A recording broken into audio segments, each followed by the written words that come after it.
I hadn't expected that summer to feel different. Every year, I'd open the lake house in early June, fluff the old cushions, sweep the dust from the porch, and stock the fridge with lemonade and fresh berries. It was a routine I looked forward to, a quiet few weeks in the country before the world called me back to deadlines and business meetings. But that year, something shifted the moment I saw him step out of the car. Ethan, my nephew. 6 feet of lean awkwardness, shaggy brown hair curling over his forehead, and that same half-grin he had when he was 5 and used to sneak extra cookies from the tin. Only now he was 17, and I hadn't seen him in nearly 3 years. His parents, my brother and his wife, were flying to Europe for the summer, leaving Ethan with me. "It'll be good for him," my brother had said on the phone. "He's been a bit quiet, withdrawn. I think some time away from the city might help." I agreed, of course. I loved Ethan. But I wasn't prepared for the boy who stepped out of that car. He wasn't a boy anymore. "Hey, Aunt Liv," he said, hauling his backpack out of the trunk. "Ethan," I smiled, walking down the porch steps to meet him. I went in for a hug, but hesitated for just a second. Not because I didn't want to, but because he looked so grown. Taller than me now. His arms wrapped around me tightly, and for a moment, I forgot about time and change and how long it had been. Inside the house, he dropped his bag by the stairs and looked around with a quiet smile. "Still smells like cedar and lemons," he said. "Some things never change."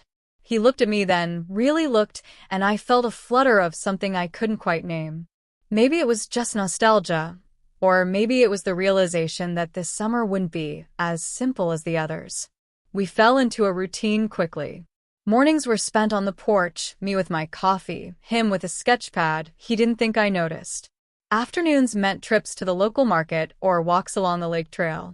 Evenings brought board games, old movies, or the occasional thunderstorm we'd watch roll in from the screened windows. And yet, beneath the ease of our days, there was something else. A hum beneath the quiet. It started with the glances.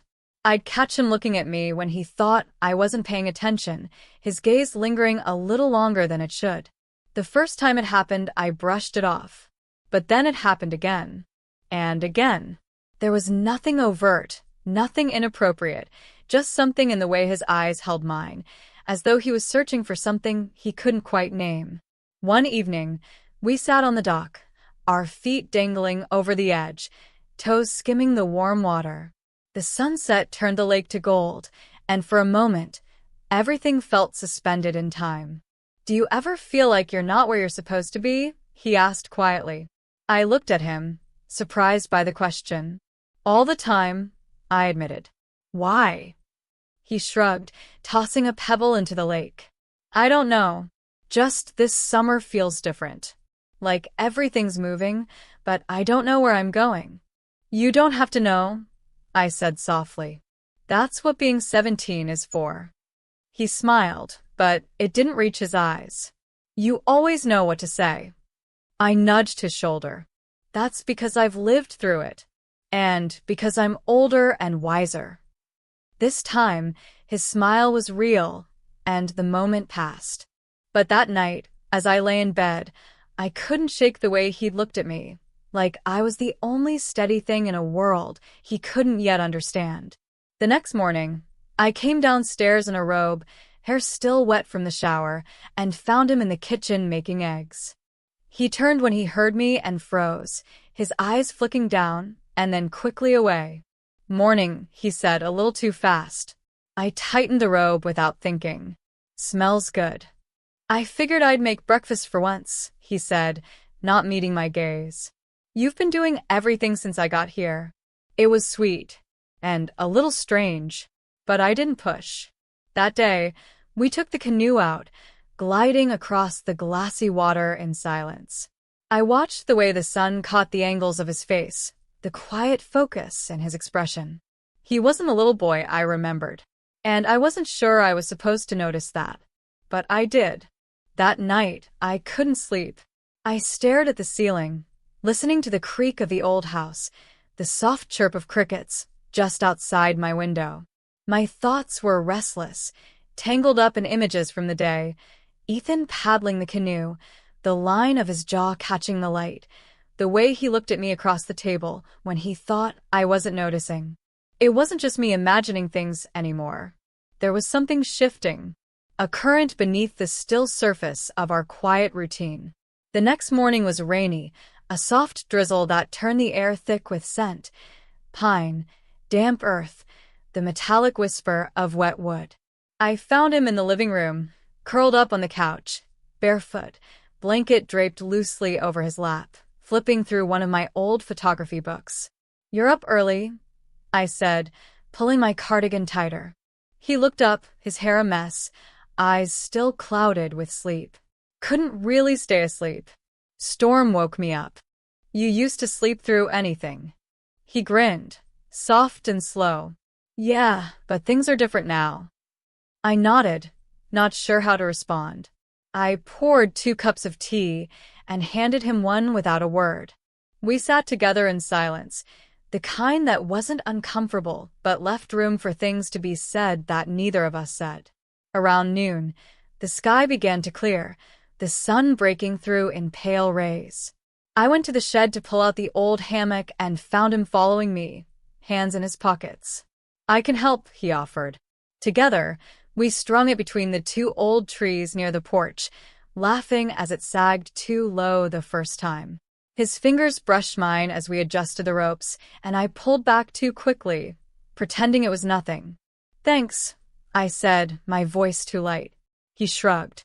"Just trying to be useful." But his eyes lingered again. That look. I felt it all the way down. That evening after dinner, he disappeared upstairs while I washed dishes. When I finished, I poured a glass of wine and stepped out onto the porch. The night air was cooler, the stars just beginning to pierce the indigo sky. I didn't hear him approach. I only noticed him when he stepped into the porch light, barefoot again, in a hoodie that hung loose on his frame. "Can I sit?" he asked. I nodded. "Of course." He sank into the chair beside mine. For a while, we said nothing. The quiet wrapped around us like a second skin. But then he turned to me, his voice barely above a whisper. "You've always made me feel safe." I turned, startled. "Ethan." "No, I mean it." His gaze held mine, steady and calm. "Even when I was little, you were the only one who ever listened." I swallowed hard. "I tried. You were always easy to care for." He smiled. "Still am." I didn't answer that. I couldn't. The space between us felt suddenly too close, too charged. I stood, trying to laugh it off. "I think I need to head to bed. It's been a long day." But as I turned, he caught my hand. I froze. His fingers wrapped gently around mine, not forcefully, not even pleading, just there. Present. "Liv," he said, his voice low, my name spoken like a question and a truth. I didn't pull away. I didn't step closer. I just stood there, caught in the impossible weight of the moment, of all the things we weren't allowed to feel, and yet somehow did. Finally, I slipped my hand from his and walked back inside. In my room, I locked the door behind me. But I didn't sleep, because no matter how much I tried to push it down, that moment stayed with me. And his hand, warm in mine, was still something I could feel long after the night had gone quiet. The morning after, I pretended nothing had happened. I made pancakes, humming softly to the sound of rain tapping at the windows. I didn't check to see if Ethan was up. I didn't look at the porch where he'd held my hand. I just moved through the kitchen like it was any other morning. But my hands were shaking slightly as I flipped the pancakes. He came down eventually, shirt rumpled from sleep, hair a mess again. His eyes found mine, quiet and unreadable. "Smells good," he said, his voice hoarse. "Breakfast's on," I said, forcing a smile that didn't quite meet my eyes. We sat across from each other, the clink of forks and the low hum of the fridge the only sounds between us. We didn't talk about the porch, or his hand, or how the air between us felt charged again, like a summer storm waiting to break. After breakfast, I escaped into the garden. The rain had stopped, leaving everything damp and gleaming. I pulled on my boots and gloves and started weeding, though the soil was too wet and the task pointless. Anything to quiet the noise inside me. But I wasn't alone for long. I felt him before I saw him, Ethan, standing by the old maple, hands in his hoodie pocket, watching me. "I didn't mean to make things weird," he said after a moment. I looked up, shielding my eyes from the weak sun. "You didn't. I just needed some air." He walked over, slow and careful, and crouched beside me. "You're not mad?" "No," I shook my head. "I'm confused." He nodded, pulling a small weed from the earth without looking at it. "Me too." For a while, we just sat there in the mud and silence. And then, in a voice so low I almost missed it, he said, "Do you think there's something wrong with us? For feeling something?" I didn't answer at first. My heart pounded. My breath caught. I looked at him, really looked. The furrow in his brow. The way he was holding his breath, too. Waiting for me. "I think," I said slowly, "that feelings don't always fit into neat little boxes. But what we do with those feelings, that's what matters." He was quiet, processing. "So, we don't talk about it? We don't act on it," I said softly. "That's the part that matters." He nodded. "Even if it's real?" My chest tightened. Especially then. That evening, we didn't sit on the porch. We stayed in the living room. Watched a movie neither of us paid attention to. He sat on the far end of the couch, and I sat on the other, a blanket between us like a line we both knew we couldn't cross again. But every so often, I caught him watching me from the corner of his eye. And when the light from the screen flickered across his face, I saw it. The same feeling I couldn't name, mirrored in his expression. It wasn't lust. It wasn't anything simple or fleeting. It was longing, the ache of two people trying not to want something they shouldn't. After he went to bed, I stayed up late, staring at the ceiling again. The cottage, once a place of refuge and peace, felt like it was holding its breath, waiting. The days that followed were careful. We gave each other space. I focused on chores, on old books, on writing postcards I wouldn't send. Ethan took long walks, disappeared with his sketch pad, returned with a quiet smile and eyes that never quite met mine. But even in the silence, everything was louder. One afternoon, I found one of his sketches on the porch table, forgotten, maybe, or left for me to see. It was a drawing of the lake, the dock, the hammock, and on it a figure stretched out under the sun. It was me. He'd drawn me in that moment. I hadn't even realized he was watching, eyes closed, one hand tucked under my head, hair loose and wild from the wind. The image took my breath away. Not because it was beautiful, though it was, but because it felt seen. Like I hadn't just been noticed, but understood. Later, when he came in from his walk, I placed the sketch in his hands. "You're talented," I said quietly. He looked down at it, and then back at me. "You weren't supposed to see that." "I'm glad I did." We didn't say anything else. We didn't need to. But that night, as I climbed into bed, I couldn't stop thinking of the drawing.